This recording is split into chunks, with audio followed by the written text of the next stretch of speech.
People are here because they want to see. We gave some predictions. We said this is what's going to happen. Let's see, how we did. Let's pull it up. The big screen, you gotta love it. All right, man, lots of gold right here. As we can see, basically this is consensus picks right here. So on our consensus picks, we had Brandon Moreno, Yair Rodriguez, Daniel Zellhuber, Yasmin Jauregui, Manuel Torres. We went 3-2 on the consensus pick. So again, not where we want to be, but it is over the 50% mark.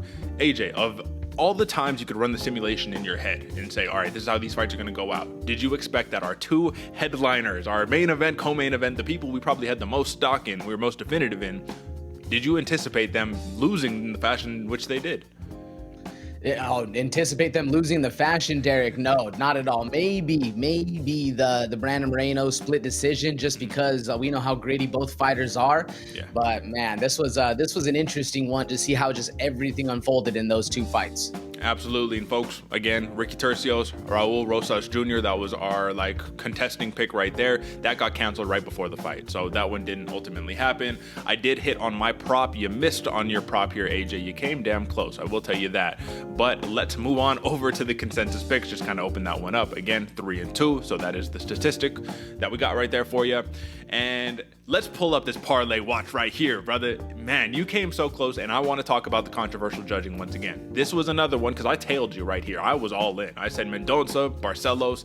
It was a rough look for Barcelos, but he got the job done. Mendonça, I thought he did enough to win. He got a controversial split decision loss against Jesus Aguilar, and it just didn't quite go. And AJ, any thoughts on that one? Do you take this bet back, or do you say this was the right tracking? We just got the wrong athletic commission this time around?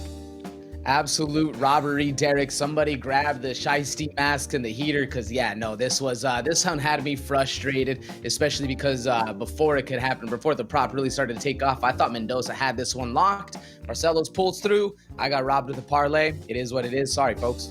It's all right, but we did go 1-1 on our Bloody Water Podcast parlays, because we did hit on Daniel Zellhuber and Fares Ziam plus 100. If you cash that one right there, that's a nice little return. It's not the juiciest thing in the world right there, but for a two-legger parlay, you could have put $50 on that one and made a nice little return. All right.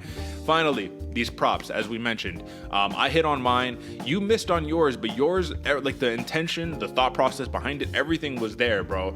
But remember when we had talked about it, and I talked about this matchup, though you favored in the distance, I said you have to consider, I don't know if this dude Prado will allow himself to get knocked out. You see that blockhead that he has on him? That thing is a unit right there.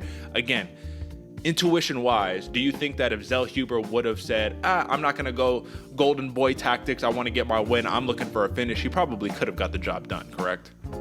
Ooh, probably, Derek. There was a couple times for sure where it seemed like Zellhuber was about to put it on him. But Prado, you got to give all credit to the granite chin that Prado has, man. He took a wallop.